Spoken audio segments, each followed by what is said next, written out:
Hello guys, welcome back to my channel. Hi అండి, అందరూ ఎలా ఉన్నారు? టుడే మై స్పెషల్ బ్లాగ్ ఏంటంటే చలో మోపిదేవి టెంపుల్కి అయితే వెళ్ళాము.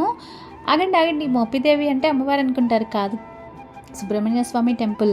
ఈ టెంపుల్ నేను కూడా ఫస్ట్ అమ్మవారనే అనుకున్నాను, కానీ ఇక్కడికి వచ్చాక తెలిసింది సాక్షాత్ మన సుబ్రహ్మణ్య స్వామి టెంపుల్ అని.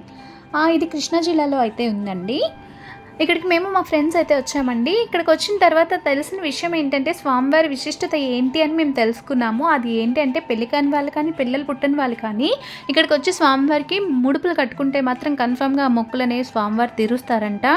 అలాగే ఇక్కడికి చాలామంది వచ్చారు మొక్కులు తీర్చుకోవటానికి. అంటే పిల్లలు లేని వాళ్ళు ముడుపులు కట్టారని చెప్పాను కదా, ఆ ముడుపుల యొక్క మొక్కు తీర్చుకోవటానికి పిల్లల్ని పుట్టిన తర్వాత చిన్న పిల్లల్ని కూడా తీసుకొని వచ్చి ఇక్కడైతే మొక్కులు చెల్లించుకుంటున్నారు. నేను చూశాను, ఇది కన్ఫామ్గా నెరవేరుతుందని నేను కూడా నమ్ముతున్నాను అనమాట. సో అందుకని మీకు కూడా చెప్తున్నాను. కానీ స్వామివారిని కూడా వీడియో తీద్దాం అనుకున్నా, కానీ గుడి లోపలికి ఫోన్స్ ఎలో లేదు, బయటే పెట్టేసి వెళ్ళమని చెప్పేసి ఒక కార్లో వదిలేసి వెళ్ళామన్నమాట. అందుకే గుడి మొత్తం నేను వీడియో షూట్ చేయలేకపోయాను. సో తీసిన వరకు నేను అప్లోడ్ చేశాను. ఓకే, ఇక్కడ పూజ అన్నీ కంప్లీట్ అయిపోయిన తర్వాత మేమైతే రిటర్న్ అయిపోయాము. ఈరోజు గురు పౌర్ణమి కదా, బాబా టెంపుల్కి కూడా వెళ్ళాలి కదా. సో చలో బాబా టెంపుల్. ఓకే, బాబా టెంపుల్కి అయితే వచ్చేసాము. గుడి మాత్రం చాలా అద్భుతంగా తయారు చేశారు, రంగురంగుల పువ్వులతో.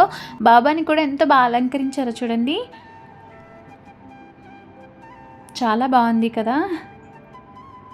బాబాని చూడంగానే మనసు అంతా ప్రశాంతంగా అయిపోతుంది. ఎన్ని బాధలున్నా ఎన్ని ప్రాబ్లమ్స్ ఉన్న వాళ్ళకైనా మనసు ప్రశాంతంగా ఉండాలి అంటే బాబా టెంపుల్కి ఈవినింగ్ టైంలో చక్కగా వెళ్ళి కూర్చుంటే మనసు అంతా పాజిటివ్ వైబ్రేషన్తో నిండిపోతుంది అనమాట. బాబాని నమ్మే వాళ్ళు కన్ఫర్మ్గా ఇది అయితే ఆచరిస్తారని నేను అనుకుంటున్నాను. సో ఇది వీడియో నచ్చితే please like and share and subscribe to my channel. Thanks for watching. See you the next video. అందరికీ గురు పౌర్ణమి శుభాకాంక్షలు. Thanks for watching. Bye bye.